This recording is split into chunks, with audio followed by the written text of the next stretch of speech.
নিয়মীয়াকৈ পানী যোগান ধৰিব নোৱাৰা জল বোৰ্ডৰ এইবাৰ নাভুত নাচুত কাণ্ড। এটুপি পানী নিদিয়াকৈ বিল আহিলে ৩৪ লাখ টকা। চাওঁ আহক আমাৰ এই বিশেষ প্ৰতিবেদনত। নিয়মীয়াকৈ পানী যোগান ধৰিব নোৱাৰা জল বোৰ্ডৰ আজব কাণ্ড। এটুপি পানী নিদিয়াকৈ জল বোৰ্ডে দিলে প্ৰায় ৩৪ লাখ টকাৰ বিল। মাৰ্চৰ ২৬ তাৰিখে নৱগ্ৰহ কামাখ্যা দত্ত নামৰ এজন ব্যক্তিয়ে নিজৰ ঘৰত লগাইছিল খোৱা পানীৰ কানেকশ্যন লগোৱাৰ দ্বিতীয় দিনা এয়াৰ টেকনিচিয়ান মিটাৰ লগাই পানীৰ পৰীক্ষা কৰে। ইমানলৈকে ঠিকেই আছিল, কিন্তু পানীহে নাপালে গ্ৰাহকে। কানেকশ্যন দিলাক মাৰ্চৰ ২৬ তাৰিখে। তাৰপিছত কানেকশ্যনৰ দিয়াৰ নেক্সট ডে এয়াৰ টেকনিচিয়ানে যাই মিটাৰ লগত লগালে। মিটাৰ লগাই পানীটো টেষ্ট কৰিলে। সিদিনাখন পানী টাউন টেষ্ট কৰি চালে যে পানী আহিছে ছাৰ আপুনি পানী পাই যাব মোৰ ঘৰত। তো পানী সিদিনাখন তেখেতসকলে টেষ্ট কৰি গুচি গ'ল। তাৰপিছত আৰু মই পানী যেতিয়া ল'ব লগা হ'ল তো পানী নাই। নিয়মীয়াকৈ পানী যোগান ধৰিব নোৱাৰা জল বোৰ্ডে ব্যক্তিজনক বিল দিলে ৩৪ লাখ টকাৰ। বিল দেখি হতবাক হ'ল কামাখ্যা দত্ত। উপায়ন্তৰ হৈ সংবাদ মাধ্যমৰ কাষ চাপে ব্যক্তিজন। এতিয়া পানী নিদিয়াকৈ জল বোৰ্ডে আপোনাক কিমান টকাৰ বিল দিলে? ৩৪ লাখ। মানে পানী নিদিয়াকৈ কিমান দিছে? ৩৩,99,650। তাৰমানে পানী নিদিয়াকৈ সেইটো কথা পানীটো দিয়াই নাই। পানী মই তাকে ক'লোঁ যে তেখেতসকলৰ মিটাৰ বহোৱা টেকনিচিয়ানে গৈ পানী টেষ্ট কৰিলে। সিদিনাখন পানী আমাৰ তাতে আহিছে। আহোঁতে মই ধৰি ল'লোঁ মই ২,০০০ লিটাৰ হাৰ্ডলি পানী লৈছোঁ। তো ২,০০০ লিটাৰ পানী লৈ তাহাঁতে টেষ্ট কৰি দিছে মোক। মই আৰু নেক্সট ডে যেতিয়া পানী এপ্লাই কৰোঁ নাই, আমি পানী নাপালোঁ। আৰু সেইদিন ধৰি আজিলৈ পানী তাতে যোৱা নাই।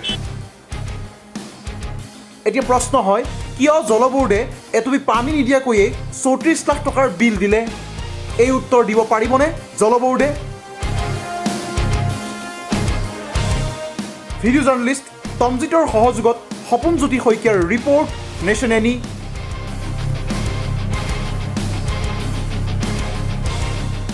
নিয়মীয়াকৈ পানী যোগান ধৰিব নোৱাৰা জল বোৰ্ডৰ এইবাৰ নাভুত নাচুত কাণ্ড।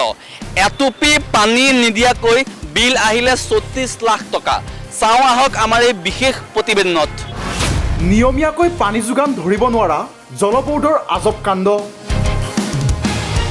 এটুপি পানী নিদিয়াকৈ জল বোৰ্ডে দিলে প্ৰায় ৩৪ লাখ টকাৰ বিল। মাৰ্চৰ ২৬ তাৰিখে নৱগ্ৰহ কামাখ্যা দত্ত নামৰ এজন ব্যক্তিয়ে নিজৰ ঘৰত লগাইছিল খোৱা পানীৰ কানেকশ্যন লগোৱাৰ দ্বিতীয় দিনা এয়াৰ টেকনিচিয়ান মিটাৰ লগাই পানীৰ পৰীক্ষা কৰে। ইমানলৈকে ঠিকেই আছিল, কিন্তু পানীহে নাপালে গ্ৰাহকে। কানেকশ্যন দিলাক মাৰ্চৰ ২৬ তাৰিখে। তাৰপিছত কানেকশ্যনৰ দিয়াৰ নেক্সট ডে এয়াৰ টেকনিচিয়ানে যাই মিটাৰ লগত লগালে।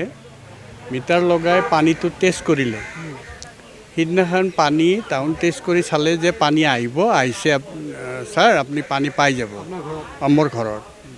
তো পানী সিদিনাখন তেখেতসকলে টেষ্ট কৰি গুচি গ'ল। তাৰপিছত আৰু মই পানী যেতিয়া ল'ব লগা হ'ল তো পানী নাই। নিয়মীয়াকৈ পানী যোগান ধৰিব নোৱাৰা জল বোৰ্ডে ব্যক্তিজনক বিল দিলে ৩৪ লাখ টকাৰ। বিল দেখি হতবাক হ'ল কামাখ্যা দত্ত। উপায়ন্তৰ হৈ সংবাদ মাধ্যমৰ কাষ চাপে ব্যক্তিজন। এতিয়া পানী নিদিয়াকৈ জল বোৰ্ডে আপোনাক কিমান টকাৰ বিল দিলে? ৩৪ লাখ। মানে পানী নিদিয়াকৈ কিমান দিছে? ৩৩,99,650। তাৰমানে পানী নিদিয়াকৈ সেইটো কথা পানীটো দিয়াই নাই। পানী মই তাকে ক'লোঁ যে তেখেতসকলৰ মিটাৰ বহোৱা টেকনিচিয়ানে গৈ পানী টেষ্ট কৰিলে। সিদিনাখন পানী আমাৰ তাতে আহিছে। আহোঁতে মই ধৰি ল'লোঁ মই ২,০০০ লিটাৰ হাৰ্ডলি পানী লৈছোঁ। তো ২,০০০ লিটাৰ পানী লৈ তাহাঁতে টেষ্ট কৰি দিছে মোক। মই আৰু নেক্সট ডে যেতিয়া পানী এপ্লাই কৰোঁ নাই, আমি পানী নাপালোঁ। আৰু সেইদিন ধৰি আজিলৈ পানী তাতে যোৱা নাই। এতিয়া প্ৰশ্ন হয়, কিয় জল বোৰ্ডে এটুপি পানী নিদিয়াকৈয়ে 34 লাখ টকাৰ বিল দিলে এই উত্তৰ দিব পাৰিবনে জল বোৰ্ডে ভিডিঅ' জাৰ্নেলিষ্ট তমজিতৰ সহযোগত সপোনজ্যোতি শইকীয়াৰ ৰিপৰ্ট নেশ্যন এনি